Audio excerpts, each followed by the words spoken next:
Yo, everybody here at the Revival again with my light looking like a crazy person. I answered a question from a friend of mine today, and I wanted to jump into it on this video a little bit. It's about humor and why is humor so effective? Why is humor so funny? Funny, of course it's funny, that's by definition. Why is humor so effective in the sales process? Why does it say so many good things about you? Why are women attracted to men who are funny? If you ask a woman why she's what is she, the number one thing she's attracted to? She says sense of humor in a man. Why are all those things true? And here's why. Because humor can't occur in a really stressful environment if someone is under stress. I just took over a team. It's been 4, 5 almost weeks of me taking over this team and training them, and I've never felt less funny in my life. Like, I do comedy, I'm doing comedy tonight even, but I've never felt less funny because I have a lot of stress on me right now, and it's serious. People are depending on me, I have to get stuff done. But humor occurs because of tension, but it occurs because you can manage, the person who's being funny can actually manage the tension. So what you're showing somebody is that all of the things going on, you're actually existing above them. So even though something is like really serious, you're actually fine with it.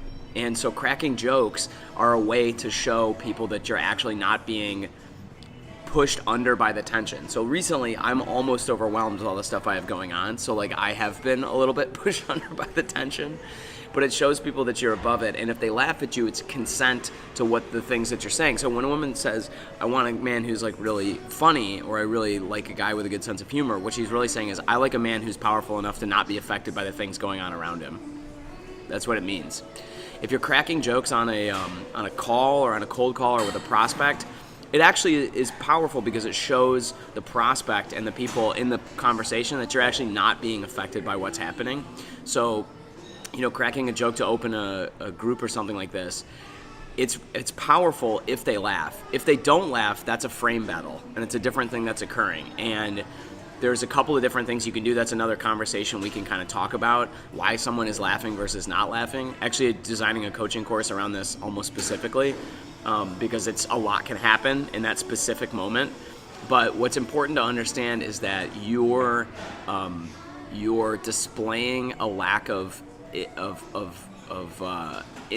investment in the outcome of what's happening, and that's the way that you should be actually. So a lot of times humor, and I want to caution you, is to break rapport. And if you're in a meeting or something and you're saying a joke and rapport is important, then actually you shouldn't really crack a joke. You should try to build rapport first. You should talk about the other person. You should maybe, if it's the right situation, become a little bit vulnerable and share something about yourself which someone can read into and then identify with you, but you shouldn't be making jokes right away. That's why like a poorly timed joke is a bad thing. It's because you're breaking rapport. If you walk up to a woman at a bar and say a joke too quickly, you're going to break rapport, and it's going to actually ruin the potential interaction because she doesn't know enough about you and you don't know enough about her. The same is true with a cold call. If you're calling people, same thing is true with an audience, actually. If you get up on stage and you come out with something way too heavy and rapport breaking too quickly, they're just going to walk away. I've got a bunch of jokes like that I know I can only do after 5 or 10 minutes on stage because the audience knows me well enough to know that I'm joking. And you have to earn that by gaining the trust and respect of the crowd, which comes from consistency, from rapport building. They learn things about you. You kind of learn things about them. That actually is how it works on stage, but it's definitely how it works in a sales conversation. So think about that. Humor is very important to use. You can use it directly on the phone, but the humor that I would use on the phone comes from a vulnerability and authenticity. So that like if you make a mistake, you should say like, wow, this call is not going very well. Or like, wow, you did not want to hear from me today.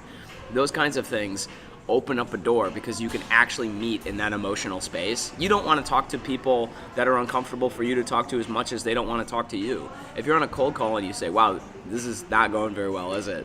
Like, they can hang up on you or they can laugh because they go, wow, yeah, it's not. What else you got, guy?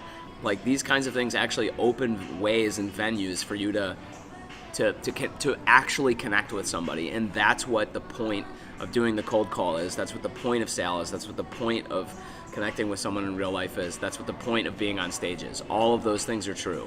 So think about that, because the humor is the gateway to connecting and opening the pathway to building a relationship based on trust, because they have to trust you in order to laugh at you. There's whole other reasons for that I can go into in another video. Again, I'm designing an online course around that specifically because there's so much. But if you have questions about anything I'm saying, please post them because I would love to get further into this with everybody. Take care.